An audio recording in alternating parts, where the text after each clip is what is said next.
बुद्धिमान मछुआ। समुद्र के किनारे रहने वाला एक मछुआ एक दिन मछली पकड़ने के लिए समुद्र में गया। उसने जाल को समुद्र में डाला और इंतजार किया। थोड़ी देर में जब जाल भारी लगने लगा, मछुए ने तब जाल को बाहर निकाला। जाल में एक दो मछलियों के साथ साथ एक शीशा भी अटका था। मछुआ शीशे को देखकर आश्चर्य हो गया और शीशे के ढक्कन को खोला। खोलते ही फश से कुछ काला धुआं जैसे बाहर निकला।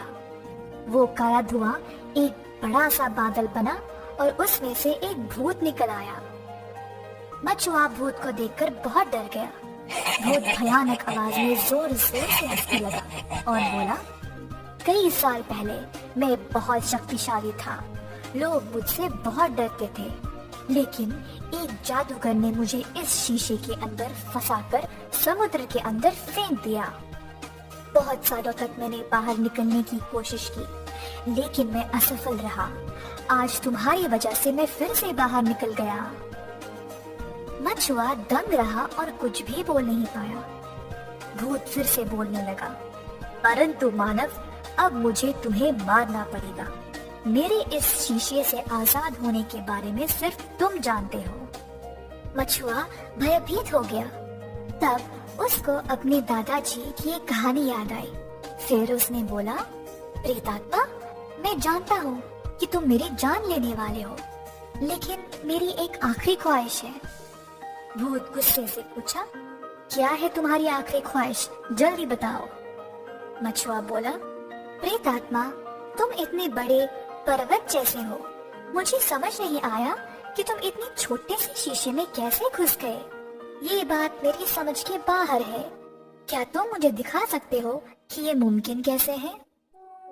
वो बहुत सालों बाद बाहर निकलने की खुशी में अपनी बुद्धि खो बैठा और मछुए को उसके सवाल का जवाब देना चाहा। तुम मूर्ख मनुष्य के ऐसे ही सवाल होते हैं। हा हा हा, अब तुम देखो, मैं इतना बड़ा होने के बावजूद इस शीशे में कैसे घुस सकता हूँ। ऐसा बोलकर भूत अपने रूप को छोटा किया और शीशे के अंदर घुस गया। मछुआ फटाफट ढक्कन को शीशे के ऊपर कसकर बंद करके शीशे को वापस समुद्र में फेंक दिया। बुद्धिमान मछुए को भूत से आखिर में छुटकारा मिल गया। परेशान लोमड़ी। एक गांव में एक कौवा रहता था। एक दिन उसको एक रोटी का टुकड़ा मिला। कौवा टुकड़े को अपने मुंह में पकड़कर एक पेड़ के ऊपर जा बैठा। कौवा रोटी का टुकड़ा खाने ही वाला था जब वहां पर पेड़ के नीचे एक लोमड़ी आई। लोमड़ी बहुत भूखी थी। कौवे के मुंह में रोटी का टुकड़ा देखकर उसके मुंह में पानी आ गया। ये देखकर लोमड़ी को पिछली बार की एक ऐसी ही घटना याद आई जब एक कौवा अपने मुंह में मांस का टुकड़ा पकड़ कर रखा था और लोमड़ी ने उसको बोला, कौवा कौवा, एक गाना गाओ ना। बिना कुछ सोचे समझे वो कौवा गाने लगा और मांस का टुकड़ा नीचे गिर गया। लोमड़ी उसको उठाई और भाग गई। ये घटने को याद करके लोमड़ी सोची कि इस बार भी यही करके रोटी का टुकड़ा उठा ले जाऊं। लोमड़ी कौवे की ओर देखी और छोटी तारीफ करने लगी।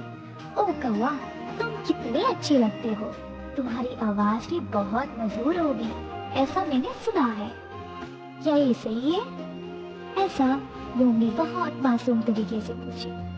कौवा लोमड़ी को जवाब नहीं दे पाया। अब कौवे के मुंह में रोटी का टुकड़ा है ना।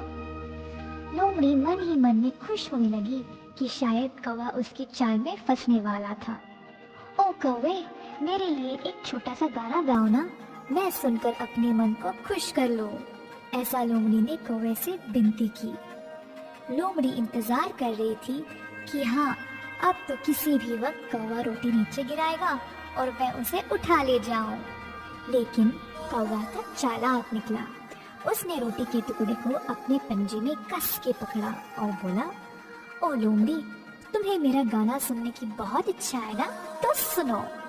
ऐसा बोलकर कौवा का करके चीखने लगा। लोमड़ी सोचने लगी कि हाय, ये कौवा तो बड़ा चालाक निकला। लोमड़ी बहुत निराश होकर वहां से चली गई। परेशान लोमड़ी को वहां से जाते हुए देखकर कौवा जोर से हंसने लगा। दफा हो जाओ यहाँ से शातिर लोमड़ी, तुम्हें क्या लगा कि मैं तुम्हारी चाल समझ नहीं पाया? लोमड़ी की चाल में फंसे कौवे की कहानी मुझे भी पता है। अंत में कौवा पेट भरकर रोटी के टुकड़े को खा गया और खुशी खुशी उड़ गया।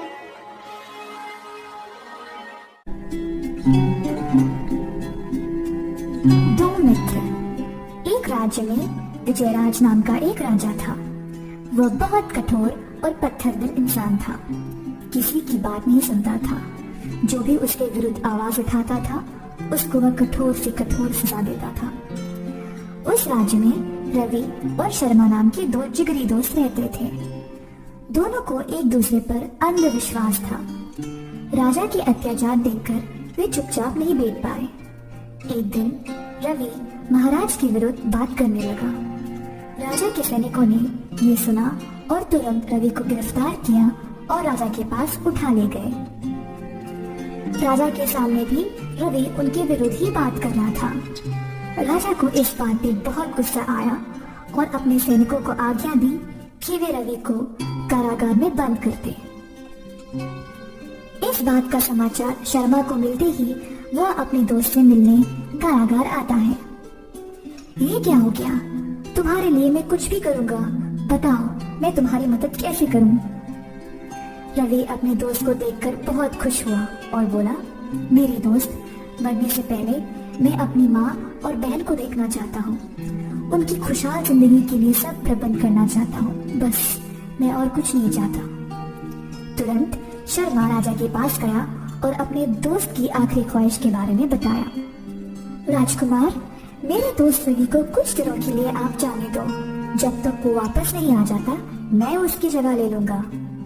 राजा बोला, अगर तुम्हारा दोस्त फांसी के समय तक वापस नहीं आया तो सजा तुम्ही को मिलेगी। शर्मा ने राजा की बात मान ली। शर्मा का अपने दोस्त पे इतना अंधविश्वास रखना ये देखकर राजकुमार आश्चर्यचकित हो गया।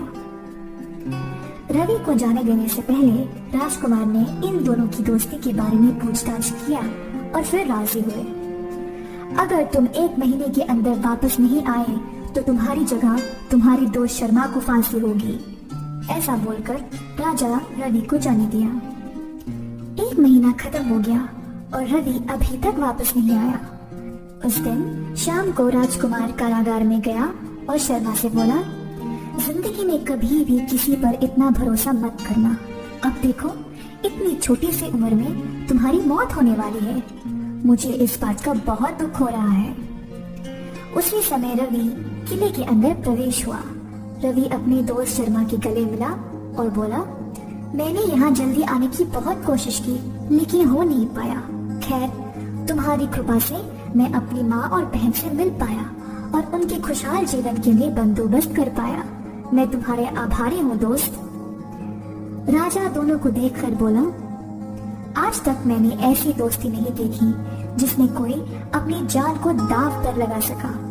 मुझे बहुत गर्व है कि मेरे राज्य में ऐसे लोग भी रहते हैं। ऐसा बोलकर राजा दोनों रवि और शर्मा को वापस जाने दिया। उस दिन से राजकुमार बहुत प्यार और अच्छाई से राज करने लगा।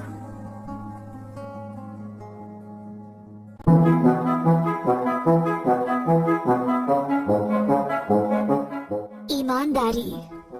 रामपुर नामक एक गांव में बाबू नाम का एक मामूली सा व्यापारी रहता था। वह हर रोज जंगल की लकड़ियां काटकर उन्हें बेचकर अपनी रोजी रोटी कमाता था। एक दिन नदी के किनारे एक बड़े से पेड़ के ऊपर चढ़कर डालियों को कुल्हाड़ी से काट रहा था।